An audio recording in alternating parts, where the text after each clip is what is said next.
Zéro palu, je m'engage, tel est le thème choisi en 2019 pour la célébration de la journée mondiale contre le paludisme. Une vision qui suscite l'espoir dans certains quartiers de la banlieue dakaroise où la cohabitation avec cette maladie est devenue presque banale. Nous sommes à Yeumbeul Nord, commune située à l'est de la capitale sénégalaise. Dans ce centre de santé, par ailleurs le plus grand de la localité, les cas de palu sont devenus presque rares. Sur 20 patients atteints de fièvre, seulement 1 ou 2 personnes sont déclarées positives au TDR, les tests de diagnostic rapide du paludisme. Non, le palu est un peu faible par rapport au nombre de cas de fièvre. Parce que dans nos structures, tout cas de fièvre est à l'origine d'un TDR fait. Et si le TDR est positif, ça montre que le cas est confirmé. Donc on fait la prise en charge du palu simple.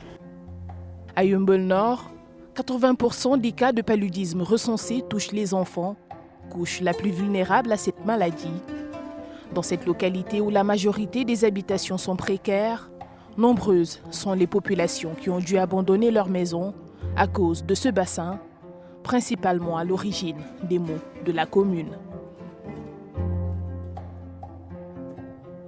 Réceptacle d'eau stagnante du dernier hivernage et de celle des années précédentes, ce bassin occupe un espace entouré d'herbes et d'ordures à proximité des maisons presque englouties. Ici, les riverains sont exposés à toutes sortes de bestioles, notamment les moustiques qui les ont envahis. Ce bassin nous fatigue, il a été mal fait. On aurait dû le construire loin des habitations. À Yeumbeul Nord, les populations se sont mobilisées pour lutter contre le paludisme. C'est le cas d'Amin Tendiaye qui a décidé de ne pas se laisser faire. L'année dernière, son petit-fils a été emporté par la maladie. Depuis lors, elle est devenue le symbole de la lutte contre ce fléau dans la commune.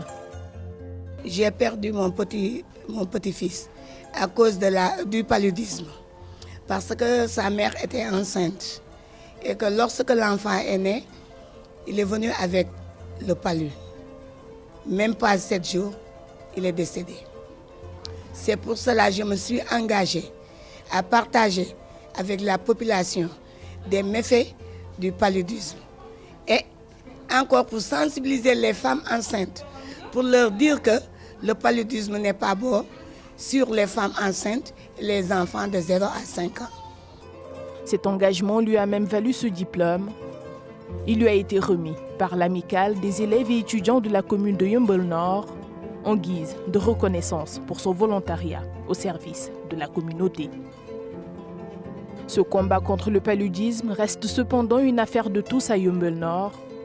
De concert avec les autorités locales, les populations ont mis en place un plan de lutte contre cette fièvre des marais. Premier objectif, se débarrasser des eaux stagnantes qui favorisent le développement des larves. La sensibilisation et les pompages que font le service national d'hygiène sur les bassins à ciel ouvert là ont au moins contribué à diminuer sensiblement la maladie dans la localité. La lutte contre ces larves qui vont se développer aussi, elle doit être pérenne, mais nous faisons de notre mieux pour qu'au moins ces populations sentent que nous sommes à leur côté par rapport à cette lutte, par rapport au paludisme.